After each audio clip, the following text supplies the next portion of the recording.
Good? Okay, so my New Year's resolution was to get to school on time, but as you can see, I'm late, so it's not a good look, but we'll be back at it next week.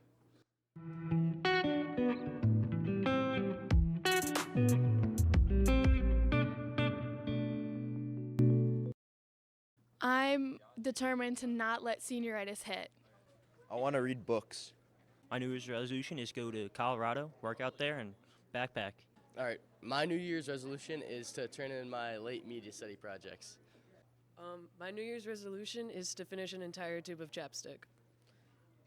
My New Year's resolution is to get better grades. My New Year's resolution is to get good grades and be a good boy. My New Year's resolution is to excel in the classroom and on the lacrosse field. My New Year's resolution is to go to the gym more. My New Year's resolution is to spend less time on social media. My New Year's resolution is get better grades in science and math. I'm going to be better this year. It's a new year, 2025. We're out here. What great ideas. We hope you stick to your resolutions. Welcome. I'm Dominic Peters. And I'm Jack Farrell. Today is Friday, January 17th, and this is The Source, brought to you by AH Media. After a long break, we are back, baby. No excuses. And it's that time of year, midterms. While these tests have a lot of weight, there is no need to stress. Sending it to you, Brock, to tell us more about the schedule and how to best prepare. Midterms occur at the end of the first semester, counting as 10% of a student's grade. And with these exams quickly approaching, tentatively starting on Monday, January 27th, students are starting to prepare. With the midterm schedule adapting each year, we ask students and teachers how they prepare for them and what to expect on these days. Do you prefer tests or projects for midterms? I would say I prefer a mix of both because projects can be a lot of work, but tests are also very stressful, so I think it's good to have a mix of not too much stress, but also not too much work, so a mix is best. What type of midterm do you give your students? So I give my students a project-based midterm. Basically, we create a model United Nations, and so our midterm is building up to understanding their country they're assigned. By the time we get to the end of the year, we have a full model UN. Mara, how much time do you put into it, and how do you manage your time with midterms? So when I'm studying midterms, I usually, I kind of just started, so I'll start 2 weeks in advance, and I kind of just pick a few subjects that I'm going to do a night. For example, I might do 10 questions from my math review packet a night, and then one section of chemistry review or something, and then the next night I'll do different subjects. So I kind of try to split it up and make sure it's split over that 2-week range so that I don't just do it all at once and then I forget it, so it's split up over an area where I can still remember it leading up to the midterm. Why do you give your students a project instead of a test? So I think that tests are beneficial and projects are beneficial for different reasons. For social studies, there's a lot of focus on gaining skills. And the best way to assess a skill is to have the practice. So for us, we saw a project and a way for students to collaborate across the grade as kind of the perfect way to measure whether all of those skills we're trying to create over the course of comparative world studies are really being achieved by the students. And it also gives them a chance to kind of go back, make corrections and edits and learn as they go to hopefully have a memorable experience that leaves them leaving the class with a lot of knowledge and hopefully a lot of practice that they can use to expand on. Do you have any experience with preparing for something like midterms? Yeah, in middle school we had PSSAs and finals. So how do you feel about preparing for midterms for the first time? I'm kind of nervous, but at the same time I feel like my teachers have done a really good job at helping us prepare. Mara, what would be an advice you would give someone for midterms? My biggest thing is make sure you're getting enough sleep, make sure you're eating, and don't change your routine too much. I'm personally superstitious, and I think if I do anything different I'm gonna get a bad grade, but honestly it does help when you just kind of do the same thing you do every day. Make sure you eat a breakfast that you usually eat, because that makes sure you don't have any added anxiety or stress on the day of your midterm and you feel prepared. Love it, Brock. I know Dom and I will be studying a lot. In recent news, senior Anna Nee was named Student Leader of the Year in the National Scholastic Esports Awards. Anna has been participating in esports since her sophomore year and rose to student captain in the league. Here's Zarina now with more information on this. This past weekend marks an inspiring time for Abington Heights and our esports program. Senior Anna Nee was awarded Student Leader of the Year at the Scholastic Esports Awards ceremony in Ohio. We caught up with Anna to talk with her about her incredible achievement. Esports is a competitive gaming program that's goes around tournaments, events and stuff around we play against teams. It makes to me of family and team because we're as a team we can't be by ourselves. I won this award because I show great leadership in things I do. I host and organize help events in New Jersey and even virtual events like gaming nights and stuff. I also help with deaf kids, mentoring them with non-toxic gaming. I didn't win the Student Leader of the Year award for myself. I won it for my team. Together we have created something truly special, and I am so proud of all we have accomplished. Thank you. Thanks, Serena. It's truly inspiring to see one of our age classmates win this great award. In other news, CTC is an opportunity for all of our students. Many people don't know all the options students have and how it can forward the careers of many. On to you, Hunter, to tell us more about CTC. The Career Technology Center of Lackawanna County, or the CTC, is a hands-on learning environment with over 20 programs for students to choose from.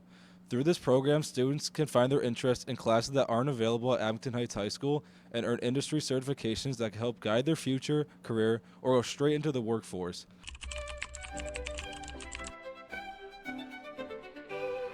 The CTC is a local career and technical high school that students from Abington Heights can attend.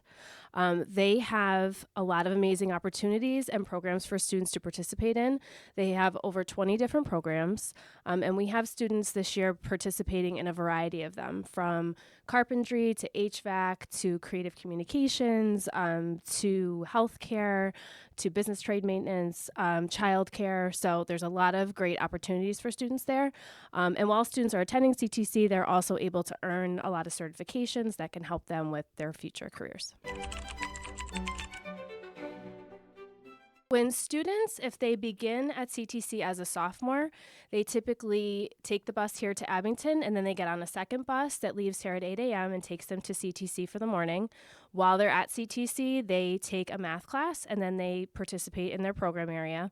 And then they return here to the high school around 11:30, and then they have their academic courses in the afternoon. For upperclassmen, for juniors and seniors, they typically come to Abington first in the morning, and they spend the first 4 periods here, and then they leave and go to CTC for the afternoon. It is open to all students. It does take a few years to complete programs at CTC, so we encourage freshmen to apply and sophomores to apply so that they have time to attend and complete the programs. And while it is open to all students, there are certain students who may find it beneficial to go to CTC. So if you consider yourself more of a hands-on learner, somebody who's interested in maybe pursuing a career in a skilled trade after high school, or if there's a program there at CTC that you're really interested in, then we would highly encourage you to apply.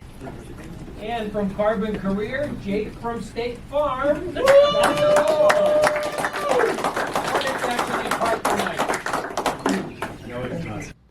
Skills USA is a national career and technical student organization. All the students at the Career Technology Center of Lackawanna County are eligible to compete in Skills USA depending on what program they're registered in. We have contests that go from advertising design to welding. We have multiple contests in some of the areas where students in culinary can do culinary, commercial baking, restaurant service, and now a new contest we have is cake decorating. So we have multiple areas that students can compete in. A lot of students don't do sports. So this gives them an opportunity to showcase the skills that they have learned while they're at Career Technology Center and compete at the district level. The winners of the district level will compete at the Pennsylvania State Conference. The winners at the state conference will go for a week to Atlanta, Georgia, and compete at nationals.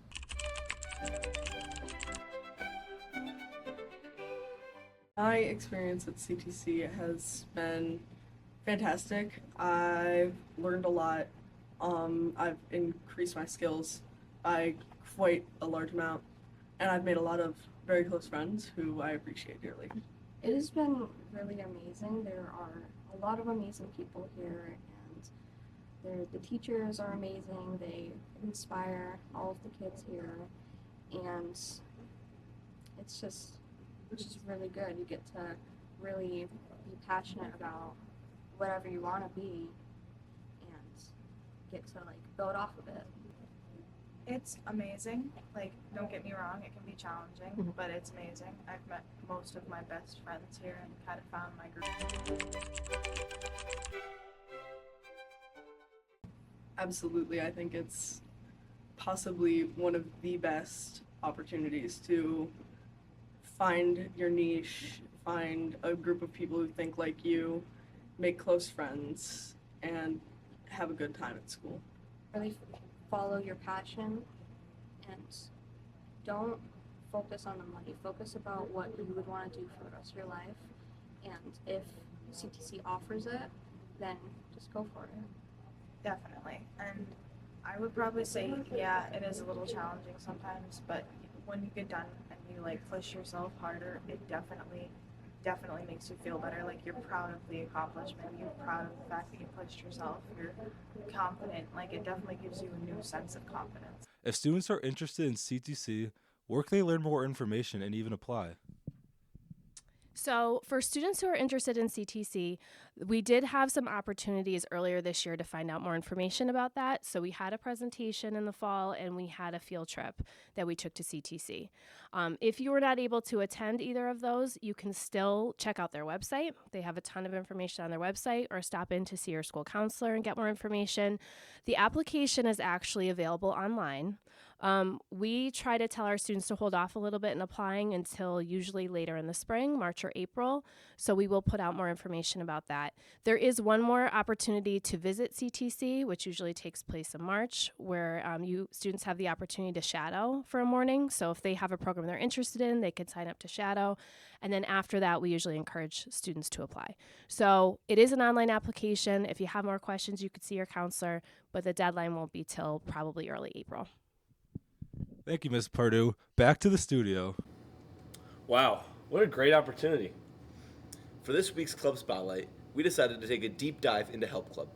Sending it to Tate, where he will get into greater detail on the club, and we'll talk with club president, Pranil Malaya. Hello, Abington Heights. On this week's new Club Spotlight, we are highlighting the Help Club. Help Club is dedicated to raising funds for providing for those in need. Let's hear more from the advisor and president of the Help Club. I'm here with the advisor of the Help Club, Mrs. Price. So, Mrs. Price, can you explain to everyone what the Help Club does? Absolutely. The Help Club is called the Health and Education for the Less Privileged, and we raise money solely for orphans in India. This club started back in 2020 with 3 students who had a big interest in this cause, and since then we have made great progress in raising funds for orphans to be able to not only be sheltered and fed, but receive an education all the way through till college. I'm here with Pranil Malaya, the president of the Help Club. Pranil, what made you interested in the Help Club?